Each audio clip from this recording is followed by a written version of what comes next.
Fajans rule हमने आपको teach किया था, तो फजांस रूल टेल्स अबाउट, क्या बताता है Fajans rule?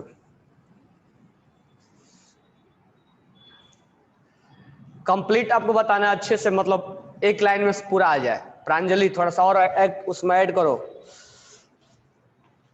What D Fajans rule tells about, क्या बताता है फजांस रूल? बिल्कुल, एक आंसर आया, और भी आंसर भेजो, सेंड करो।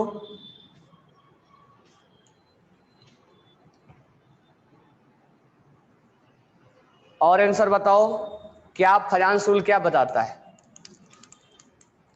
चलो मैं रिवाइज करवा दे रहा हूं, आप उसको ध्यान से देखना, और अगर जहां पर रिक्वायरमेंट पड़ा लिखने के लिए वहां लिखेंगे हम, ठीक है? तो राइट डाउन, या आप लिखे होगे तो उसमें ऐड कर लेना फजांस रूल। मैं इसको रिवाइज करवा दे रहा हूँ क्योंकि फजांस रूल इज इंपॉर्टेंट, हम इसको स्किप नहीं कर सकते। तो फजांस रूल हम एक बार मैं रिवाइज करवा दे रहा हूँ।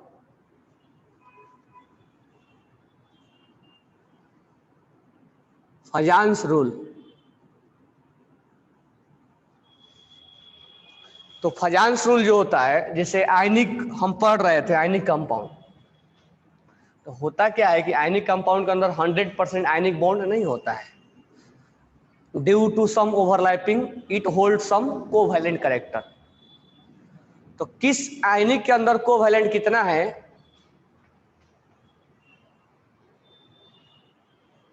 किस आयनिक कंपाउंड के अंदर कोवैलेंट कैरेक्टर कितना है, उसके बारे में कौन डिस्कस करता है? फजांस रूल बताता है। तो ये बताता है covalent character, covalent character, covalent character in ionic compound. ये हमें मान के चलना है कि no any ionic compound, no any ionic compound has या हैव 100% आयनिक कैरेक्टर। ऐसा कोई भी आयनिक कंपाउंड नहीं है जिसके पास 100% को आयनिक कैरेक्टर होता है। ये बात किसने बताया? फजांस ने बताया। और उसने ये बोला कि आयनिक कंपाउंड के अंदर कोवैलेंट कैरेक्टर भी होते हैं ड्यू टू ओवरलैपिंग। तो due to overlapping, due to some overlapping, some overlapping, किसके किसके बीच में ओवरलैपिंग होता है? Due to some overlapping between cation and anion, cation and overlapping between cation and anion. Due to some overlapping between cation and anion, it hold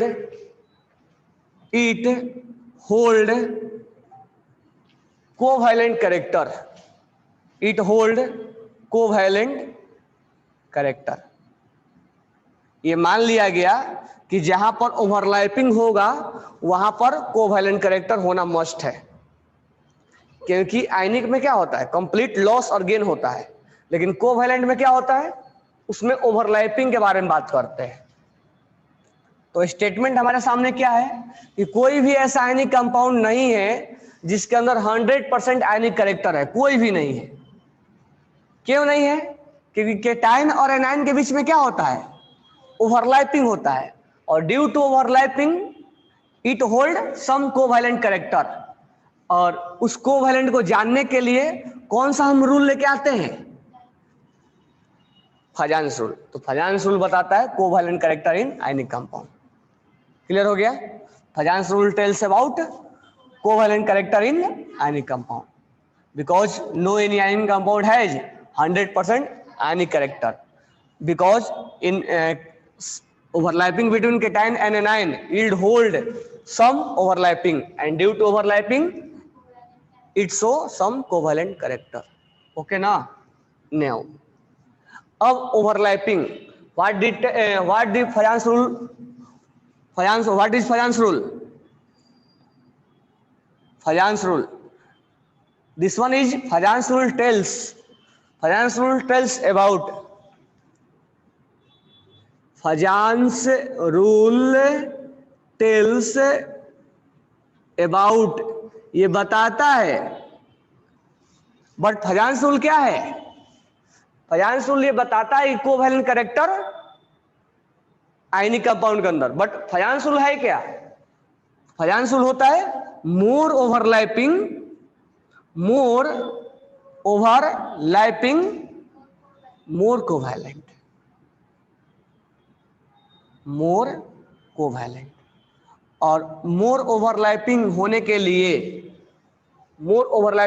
लिए दो चीज जरूरी है, cation should be small, cation should be small. क्यों small होना चाहिए?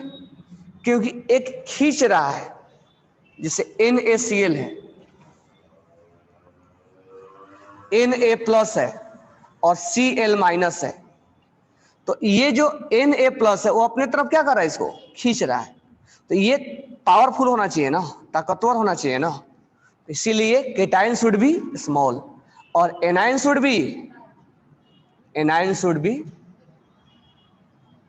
Large, क्योंकि ये खींचे चला आ रहा है, ये इधर चला आ रहा है। मान लो एक खींचने वाला है, हम खींच रहे हैं, तो ज्यादा से ज्यादा हम खींच पाए, उसके लिए क्या कंडीशन है कि हमारे पास पावर ज्यादा होना चाहिए, उसके पास पावर क्या होना चाहिए, कम होना चाहिए।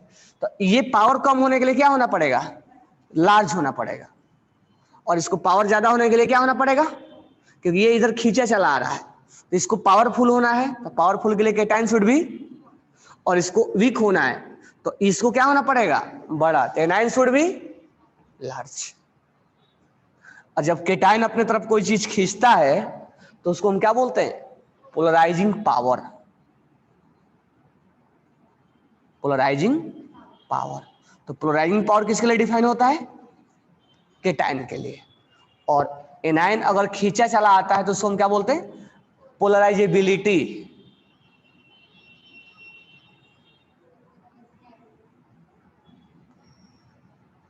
पोलराइजेबिलिटी। तो केटाइन के लिए पोलराइजिंग पावर होता है और एनाइन के लिए पोलराइजेबिलिटी होता है। Cation should be small. तो अब हम फाइनल लाइन क्या बोलेंगे,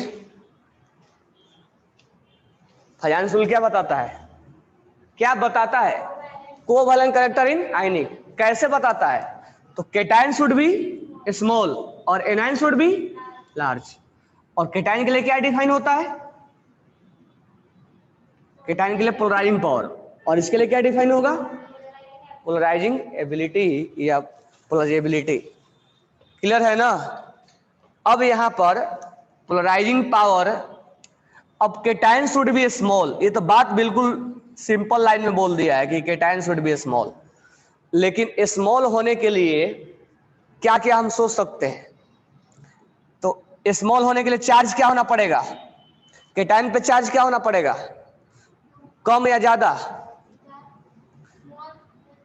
केटाइन जितना ज्यादा हो, चार्ज जितना ज्यादा होता है केटाइन का, उतना साइज क्या होता है, स्मॉल होता है। तो अगर स्मॉल है तो केटाइन पे चार्ज क्या होना चाहिए, ज्यादा होना चाहिए। तो charge on cation should be more. तो अगर मैं साइज कम बोलूं या उसका एक अल्टरनेट तरीका बोलूं कि केटाइन पे चार्ज ज्यादा होना चाहिए, दोनों बात एक ही है, कोई डाउट है?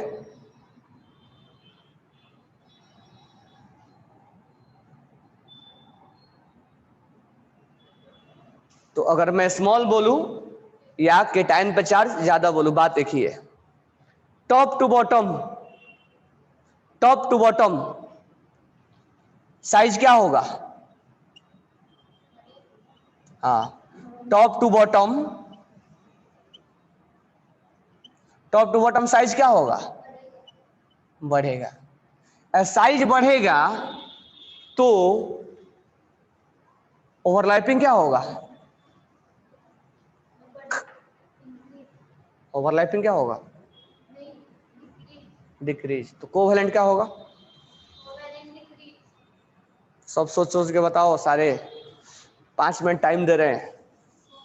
केटाइन और एनाइन के लिए सोच सोच के बताओ, सारे पॉइंट्स दोबारा राइट करो आप। और सारे पॉइंट में बताओ मेरे को, क्योंकि ये सब चीजें दीपावली वेकेशन के पहले सब कुछ टीच किया हूं, ये मैं रिवाइज के तौर पे बता रहा हूं। ईच एंड एवरी स्टूडेंट इसको सारे पॉइंट्स को क्लियर करो, जहां डाउट है वहां बोलो। फजांस रूल क्या होता है, फजांस रूल क्या बताता है, what D Fajans rule tells about. Cation के लिए स्मॉल होना या लार्ज होना, एनाइन स्मॉल होना या लार्ज होना, कैसे ओवरलैपिंग ज्यादा होगा, ओवरलैपिंग ज्यादा होने के लिए केटाइन के लिए क्या कंडीशन है, एनाइन के लिए क्या कंडीशन है।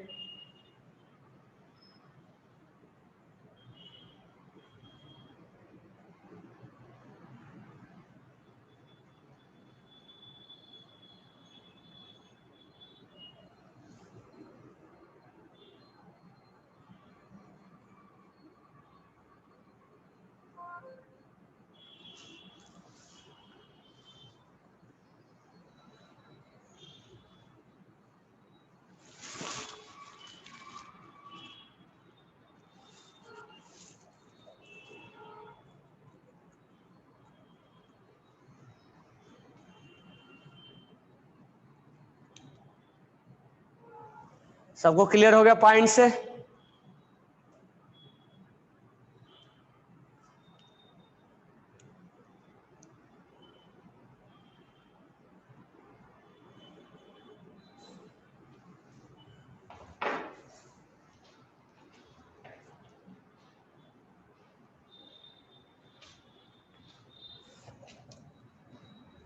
तो टॉप टू बॉटम साइज क्या होगा?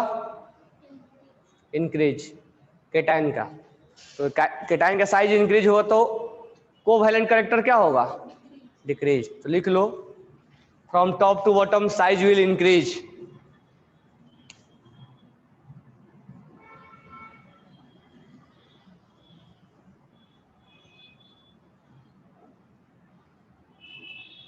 From top to bottom covalent, sorry, from top to bottom size will increase.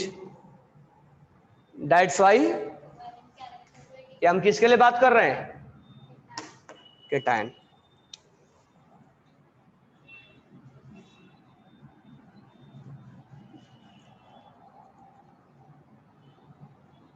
तो from top to bottom size will increase, right down कर लेना।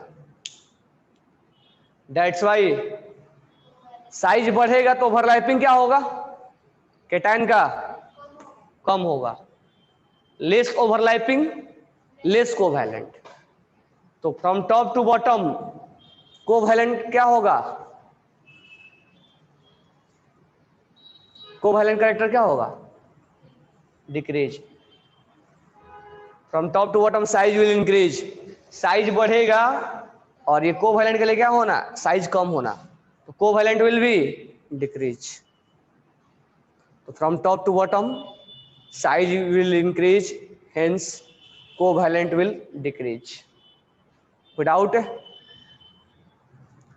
From top to bottom size will increase, right down कर लेना सारे points, hence covalent character will be decrease. Without नहीं है ना, लेकिन ये क्या है? कॉमन है। अब इसको हम देखते हैं। एनाइन क्या होना? लार्ज होना। तो top to bottom, top to bottom, top to bottom size क्या होता है? इंक्रीज। तो ये मान लो कॉमन है।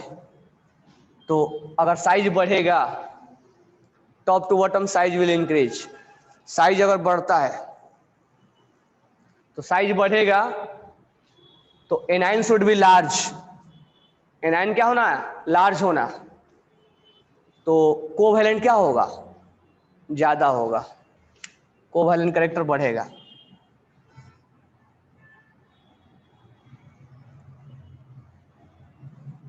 Covalent character will be increase, क्योंकि anion should be large, anion large होना चाहिए। और टॉप टू बॉटम एनाइन अगर लार्ज हुआ तो कोवैलेंट ज्यादा होगा। बस यह याद रखना, केटायन शुड बी स्मॉल और anion should be large then more covalent. ये लाइन बिल्कुल याद रहना पड़ेगा। Cation should be small, anion should be large then more covalent. तो from top to bottom, from top to bottom size will be increase, hence covalent character will be increase। कोई doubt नहीं होना चाहिए।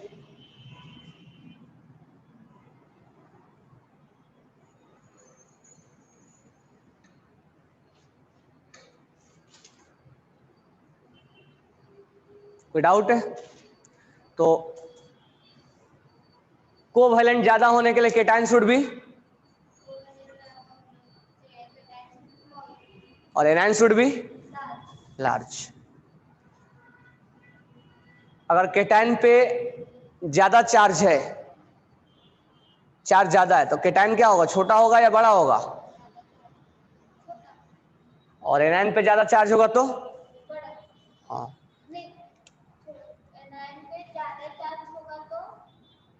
Anion पे मोर charge है, मोर charge है तो क्या होगा? कई बार बताया हूं ना कि केटायन पे अगर चार्ज बढ़ेगा ना, चार्ज बढ़ेगा तो इसका साइज क्या होता है, कम होता है। हाँ, तो एनायन पे ज्यादा चार्ज होगा तो क्या होगा, जितना निगेटिव होगा उतना ही चार्ज साइज क्या होगा, लार्ज होगा। तो एनायन पे जितना चार्ज होगा उतना ही साइज ज्यादा होगा और टॉप टू बॉटम बढ़ेगा। 2 पॉइंट्स इसमें, 2 पॉइंट इसमें। अब मुझे बताओ फजांस रूल में कहीं कोई डाउट है तो बताओ। केटायन क्या होना, एनायन क्या होना, साइज क्या, कैसे देखेंगे, साइज को देखने के लिए क्या फैक्टर है?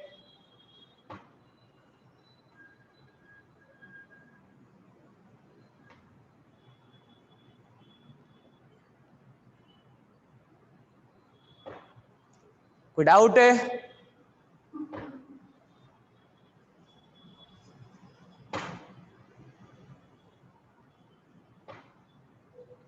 चलो वॉल्यूम निकालो। Volume, each and every student open the volume and question पहले हम करते हैं फजांस रूल का। तो मैं जितना बोल रहा हूं उसको आप क्वेश्चन करो। पहले आप पेज नंबर ओपन करो 60।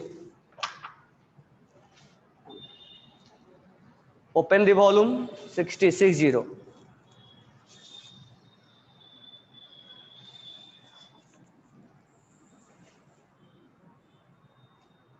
Open the volume 60। Question number 39, volume 1 page number 60।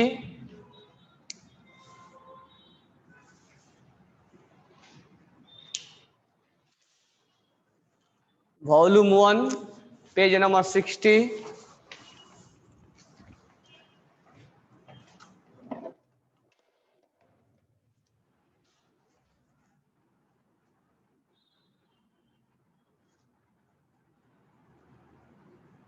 Question number 39 से स्टार्ट करो।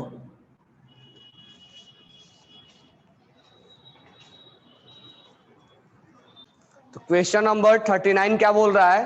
According to Fajans rule covalent bond is favoured. Covalent किस में ज्यादा होगा? तो केटायन शुड बी स्मॉल और anion should be large. Next,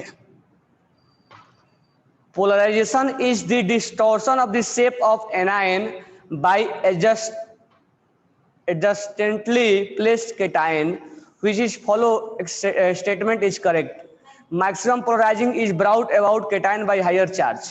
कह रहा है कि जब एक केटायन और एनायन में क्या होता है, जब लॉस ऑफ इलेक्ट्रॉन और गेन ऑफ इलेक्ट्रॉन होता है, तो जब ये केटायन इस एनायन के पास आता है तो इसको क्या करता है, खींचता है। खींचने के बाद इसका साइज क्या हो जाता है, थोड़ा सा डिफॉर्म हो जाता है, थोड़ा दूसरा शेप में ले लेता है वो। ठीक है, तो साइज शेप क्या होता है, थोड़ा सा डिफॉर्म हो जाता है। तो बोल रहा है कि मैक्सिमम पोलराइजिंग, तो मैक्सिमम पोलराइजिंग के लिए क्या होना, केटायन शुड बी स्मॉल और स्मॉल होने के लिए चार्ज क्या होना, ज्यादा। लिखा था ना मैंने यहाँ पे, लिखा हूं कि नहीं लिखा हूं, कि टाइम पे चार्ज क्या होना, ज्यादा। ज्यादा होगा तो स्मॉल होगा, और स्मॉल होगा तो क्या होगा। तो maximum polarising is brought about cation should have high charge. जितना चार्ज ज्यादा होगा उतना छोटा होगा ना। कोई डाउट है? Question number 41, polarising power of a cation increase. Polarising power, polarisation, polarisation किसके लिए डिफाइन होता है, एनायन के लिए। पोलराइजेशन, पोलराइजिंग पावर है, पोलराइजिंग पावर किसके लिए डिफाइन होगा, केटायन के लिए। तो polarising power of cation increase, कब इंक्रीज होगा, जब केटायन क्या होगा, छोटा होगा। छोटा होने के लिए क्या होना पड़ेगा, चार्ज ज्यादा होना पड़ेगा। तो cation on the charge on the cation should be increase, option 1। Question number 42, which of the following has maximum covalent character, show in the figure, show in the compound। अब इसमें हम क्या करेंगे, देखो क्लोरीन कॉमन है, अब chlorine common है, अब हम क्या करेंगे, केटायन पे चार्ज निकालेंगे, और सबसे छोटा साइज किसका है, तो हमारे को केटायन क्या मिल गया, तो पहला ऑप्शन में MgCl2 है, तो Mg पे चार्ज क्या होगा, क्योंकि क्लोरीन के बारे में तो हम नहीं चेक करेंगे ना, क्लोरीन इज कॉमन, Mg पे +2 चार्ज है। आप ऑक्सीडेशन स्टेट भी निकाल सकते हो, Mg पे +2 चार्ज है या नहीं है, Mg पे +2 चार्ज है, और आयरन पे +2 चार्ज है,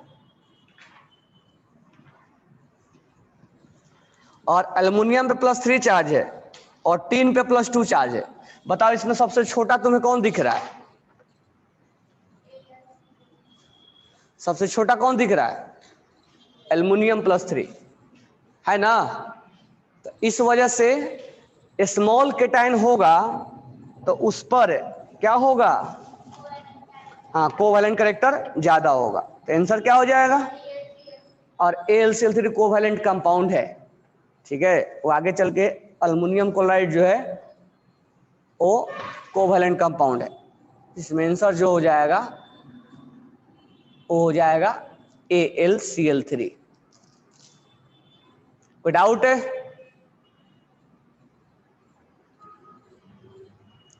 नेक्स्ट 43, LiCl, BeCl2, BCl3 और CCl4 कोवैलेंट कैरेक्टर। तो इसमें एक चीज तुम देखे होगे कि एनायन, क्लोरीन क्या है, कॉमन है, क्लोरीन क्या है, कॉमन है ना। तो अब एनायन के बारे में चेक करो, एनायन क्या क्या है, तो तुम ऑक्सीडेशन स्टेट निकालो। तो एनायन क्या है, लिथियम प्लस है, फिर क्या है, बेरिलियम +2 है, फिर क्या है, बोरॉन +3, फिर क्या है, सबसे छोटा साइज किसका है,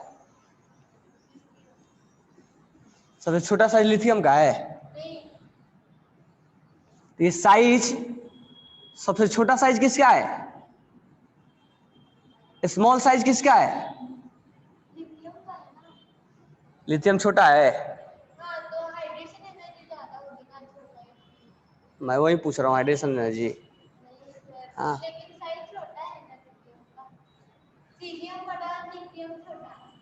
है, सीजियम बड़ा और लिथियम छोटा है, सीजियम लिखा हुआ है, तो टॉप टू बॉटम में होता है ना।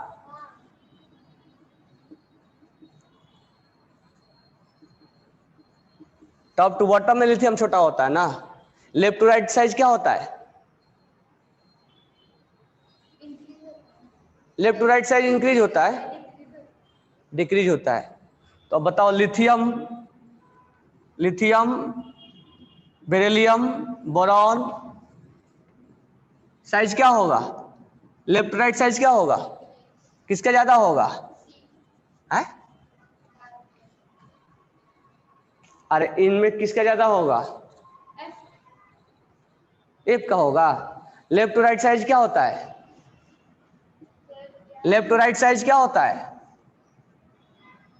लेफ्ट टू राइट साइज क्या होता है? डिक्रीज होता है। तो फिर उसका कैसे ज्यादा हो जाएगा?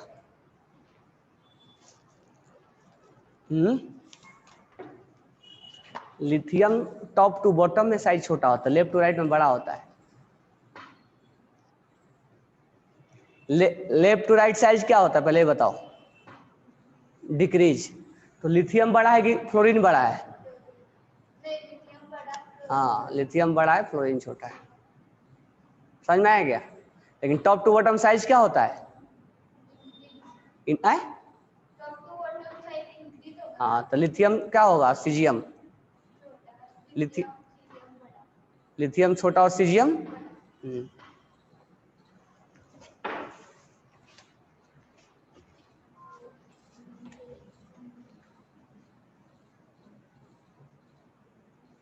ये मत सोच लेना कि लिथियम हमेशा छोटा है।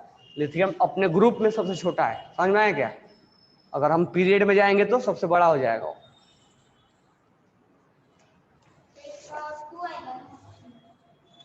इसमें सबसे स्मॉल साइज किसका है? तो इसमें कोवैलेंट किसका ज्यादा होगा?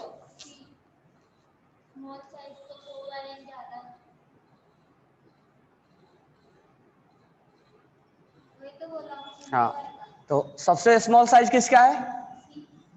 सी का। तो CCl4 में क्या होगा? कोवैलेंट सबसे ज्यादा। स्मॉल साइज कार्बन, यहाँ लिखा है साइज। उसके बाद साइज किसका है?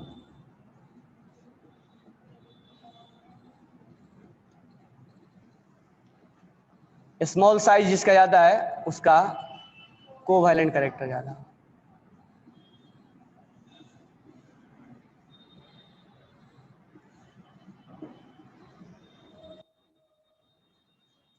ये क्लियर समझ में आया सबको? कौन सा ऑप्शन होगा? कौन सा ऑप्शन होगा? ऑप्शन 2। कोई डाउट है?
और फजांसुल कहाँ है?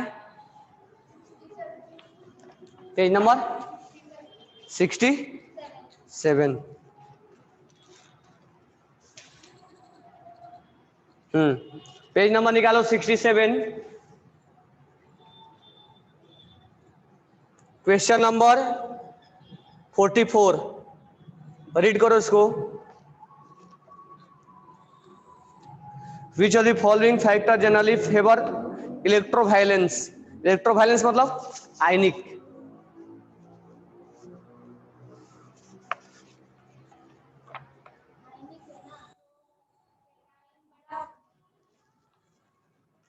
केटायन क्या होगा? बड़ा। और एनायन क्या होगा? छोटा। तो लार्ज केटायन, स्मॉल एनायन। आयनिक ज्यादा होने के लिए क्या बताया था, जल्दी से लॉस और जल्दी गेन। जल्दी लॉस कौन करेगा?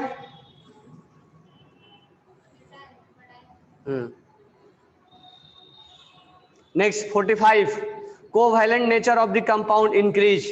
कोवैलेंट कैसे बढ़ेगा?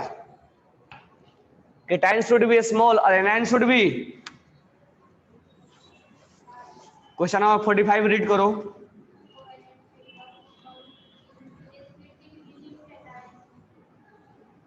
डिक्रीज इन केटाइन साइज, सही है ना?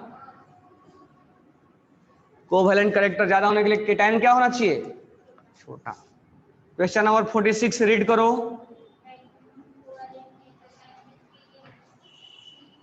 फोर्टी सिक्स में क्या बोल रहा है? Maximum covalent character can be seen in. Covalent character देखना है।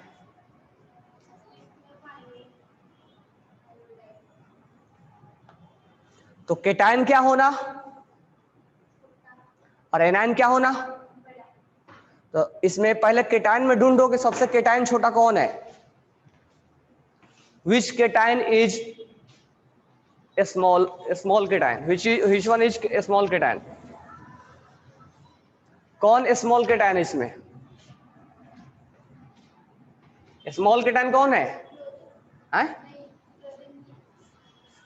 सही से बताओ, नाक तोड़ देंगे।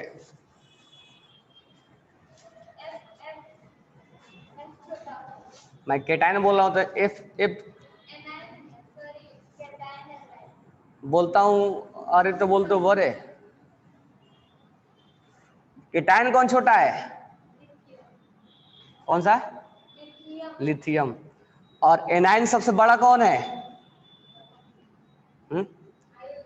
आयोडीन। तो स्मॉल केटाइन और एनाइन शुड बी लार्ज। तो मैक्सिमम कोवैलेंट किस में होगा? लिथियम आयोडाइड में, लिल में, Li Lillie. Question number 47, the compound having more covalent nature. अब देखो इसमें क्लोरीन क्या है? कॉमन है। तो केटाइन को ढूंढो, कौन सबसे छोटा केटाइन है? बेटा मांगे कार स्कूटर बाप, सबसे छोटा कौन है? सबसे छोटा कौन है? बेटा है कि बाप है? बाप है। टॉप टू बॉटम साइज क्या होता है? टॉप टू बॉटम होता है ना, बेरिलियम है, बीई होगा। तो बी सबसे छोटा है, तो कोवैलेंट कैरेक्टर किस में ज्यादा होगा? किसमें ज्यादा होगा? BeCl2। क्वेश्चन नंबर 48 पढ़ो। फ्लोरीन, क्लोरीन, ब्रोमीन और आयोडीन के लिए पोलराइजेबिलिटी देखना है। तो पोलराइजेबिलिटी के लिए एनाइन क्या होना? एनाइन क्या होना? लार्ज होना। लिखवाया था ना। पोलराइजेबिलिटी के लिए एनाइन क्या होना? लार्ज। देखो सबसे लार्ज किस में है? अच्छा, इसको डिक्रीजिंग ऑर्डर में लिखना है। तो फ्लोरीन, क्लोरीन, ब्रोमीन और आयोडीन में सबसे लार्ज कौन है? आयोडीन। तो पोलराइजेबिलिटी के लिए एनाइन क्या होना? बड़ा होना। तो बड़ा कौन है इसमें? तो पहले कौन लिखेंगे? उसके बाद आंसर कौन होगा?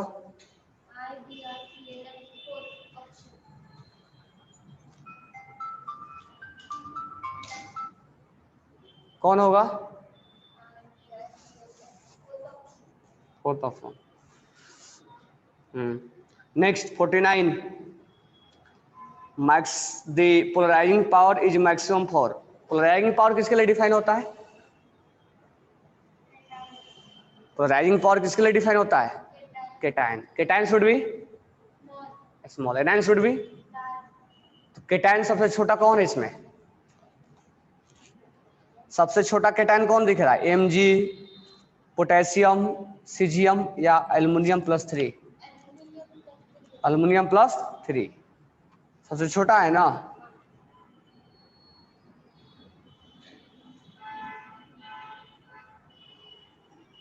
तो पोलराइजिंग पावर किसके लिए ज्यादा होगा? Option number 4। तो याद रखना, polarizability is defined for anion और एनायन शुड बी लार्ज, और polarizing power is defined for cation और cation should be small, then more overlapping, more covalent. Next निकालो, कहां पर है फजांस रूल का और क्वेश्चन? फजांस रूल का और क्वेश्चन कहां है?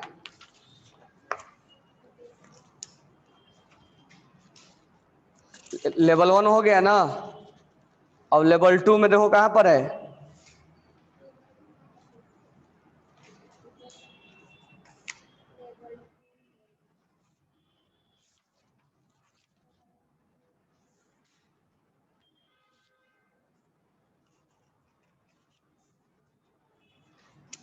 लेवल 2 में नहीं है क्या?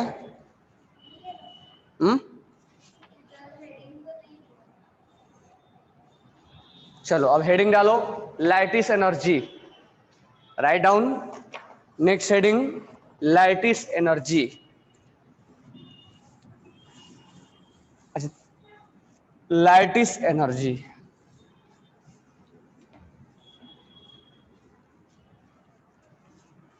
लाइटिस एनर्जी, हेडिंग डालो, लाइटिस एनर्जी।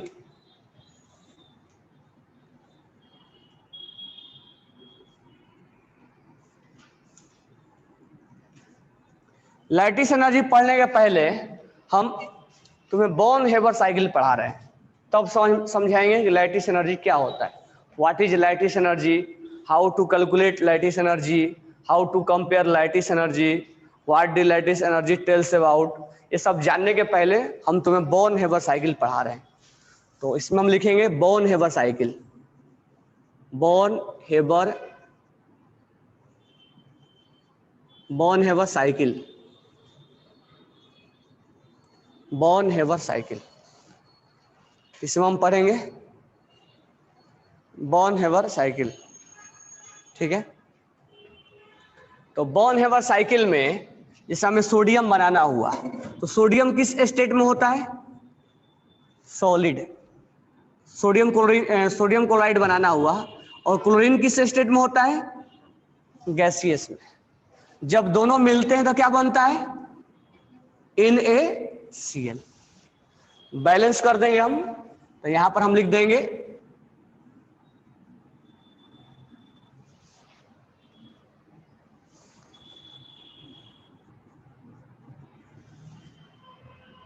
समझ में आया क्या? यहां पर हम क्या लिख देंगे? 1/2, क्योंकि यहां क्लोरीन Cl2 के फॉर्म में होगा। इधर क्लोरीन 1 है, इधर क्लोरीन 2 है, तो 1/2 से मल्टीप्लाई कर देंगे तो 1 हो जाएगा ना। कोई डाउट है? सोडियम तो बैलेंस है। NaCl किस स्टेट में मिलेगा हमें? ये सॉलिड में, ये गैस में, और ये सॉलिड में। अब मान लो कि ये रिएक्शन एक ही कंटेनर में हो रहा है, तो जब ये दोनों रिएक्शन करेंगे तो पहले ये तो एटम है ना, तो ये अपना ऑक्टेट कंप्लीट करने के लिए एक इलेक्ट्रॉन क्या करेंगे? लूज करेंगे ना, क्योंकि NaCl बनना है तो इसको पहले केटाइन और एनाइन बनना पड़ेगा ना। तो एक इलेक्ट्रॉन लूज किस स्टेट में इलेक्ट्रॉन लूज होता है? सॉलिड में, लिक्विड में, गैस में? इलेक्ट्रॉन जब आउटर सेल के इलेक्ट्रॉन लूज होते हैं तो किस स्टेट में एनर्जी लूज होता है? गैसियस फेज में, बताया था ना पीरियोडिक टेबल में। तो इस सॉलिड को हमें लिक्विड बनाना है, गैस बनाना है, यानी सोडियम को अगर हमें गैस बनाना है तो कौन सा एनर्जी देंगे? सॉलिड को गैस में बनाने के लिए कौन सा एनर्जी दिया जाता है? सोडियम को गैस में बनाने के लिए कौन सा एनर्जी दिया जाता है? हीट दिया जाता है। कौन सा एनर्जी? Heat of sublimation. क्या बोलते हैं इसको? Heat of sublimation. कल आगे इसके हम देखेंगे कि ये सोडियम क्या कर रहा है, क्योंकि इसको बताने में 10 मिनट टाइम लगेगा। इतना लिख लो, कल हम बॉर्न हेबर साइकिल पढ़ाएंगे और पढ़ाने के बाद उसी में समझाएंगे